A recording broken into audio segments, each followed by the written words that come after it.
Tikman na natin. Yummy!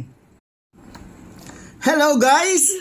For today's video, gagawa po tayo ng fruit shake. Ayun, samahan niyo akong gumawa ng fruit shakes today. Napakasarap ngayon kumain ng mga malalamig.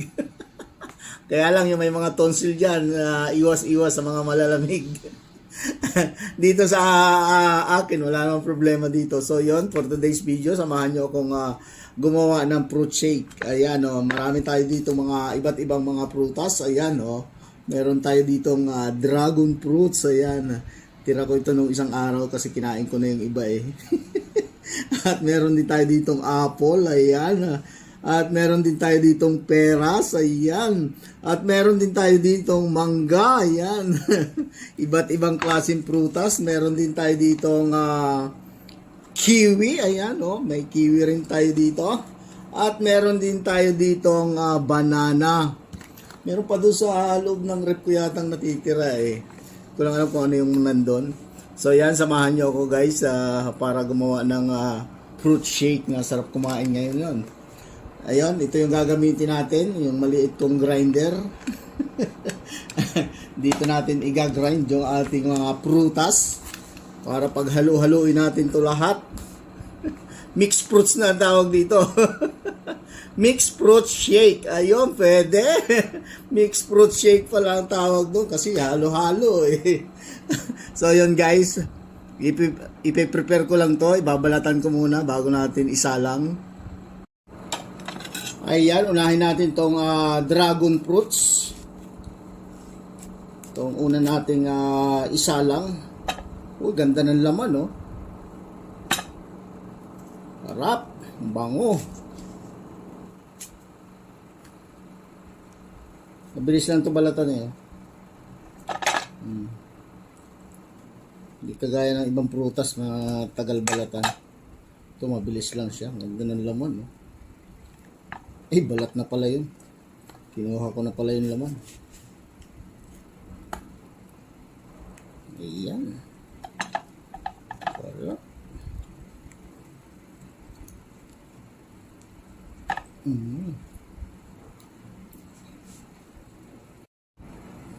Tapos yan, haluan natin ng saging. Yan talagang fresh na fresh, mixed fruits.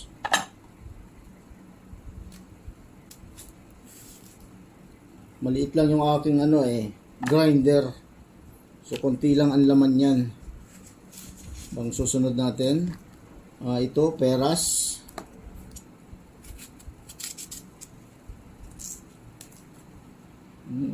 Tatanggalin pa pala dito.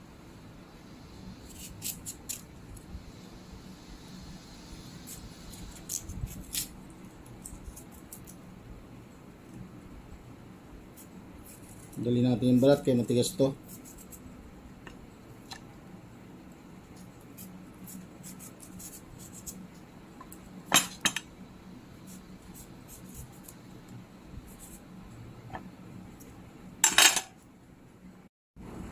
So ito lang muna yung unang batch natin. Tatlong klase lang yung unang batch natin. Yung the dragon fruits, banana at saka yung peras. Kasi maliit lang yung ating lagayan. Kaya yung iba sa susunod na batch naman. Ayan, umpisa na natin.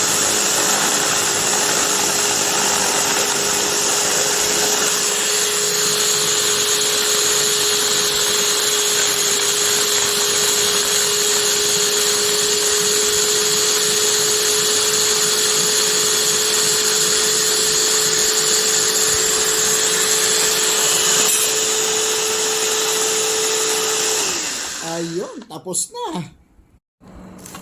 So yun, ang sunod na batch naman natin itong apple naman ang ating isasalang. Pero tatanggalan muna natin ang balat kasi yung balat niyan is matigas. Hindi maano ng ating grinder. Tapos yung mangga, ayan, yung mangga. Yan ang paghahalu-haluin natin. Pero mamaya imimix ko rin ito lahat sa isang lagayan para Mag-reshuffle sila lahat. Kaya nga mixed fruits eh. No? Ayan, tapos yung kiwi naman ang ating isusunod. Babalatan lang muna natin.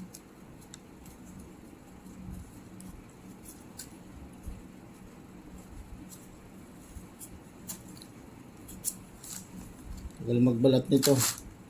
Post natin. Yan, ihalo natin ang mangga.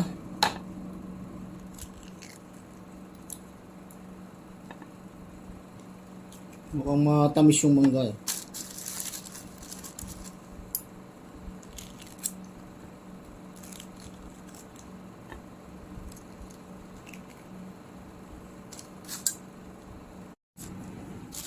At ito naman yung ating gagamiting pinakang syrup niya. Yan, yung katas nitong orange na to.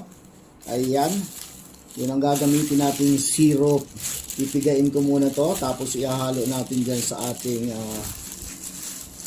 ginagawang mixed fruits. Yun, pipigain muna natin to. Ito yung gagawin nating juice sa ano. Yung pinakang syrup niya. Para hindi siya mahirap dito meron tayong pigaan dito. Ayan o. Ayan o, ganyan. Pagpiga. Makuha natin yung katas.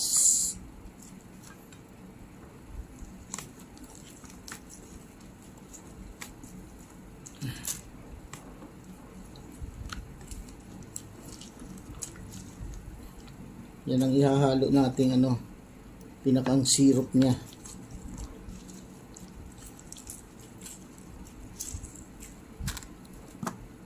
Fruit shake. Wow. Pangalan pa lang, mukhang masarap na eh.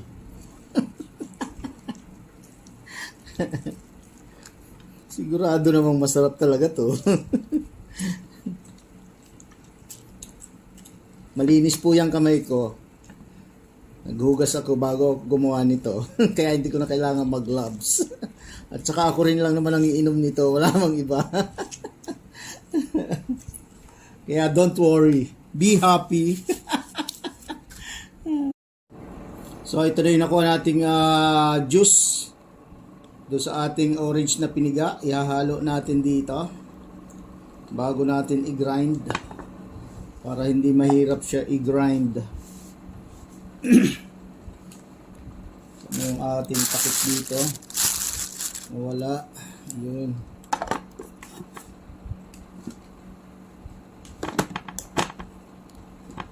Okay, ready, go!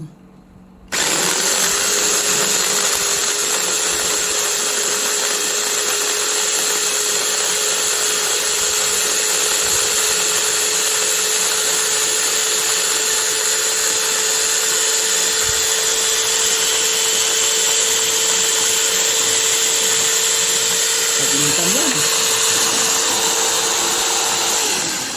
Oh, di ba? So ito na yung ating last na salang.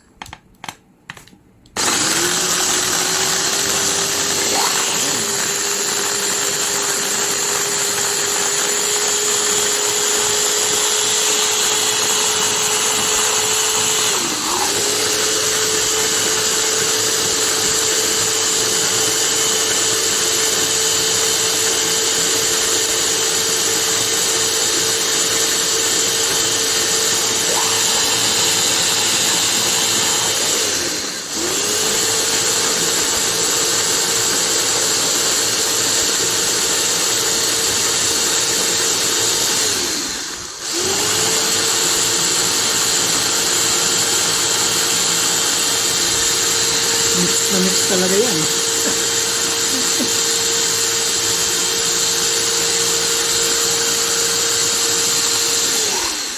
So yan. So i-mix na lang natin to sa isang bowl. O yung iba nga hindi pa na durog. So ito na guys, tapos na yung ating fruit shake. Naka 2 litro tayo. Tapos yun, may sobra pa tayong isang baso, pantagay, tikman na natin. Yummy!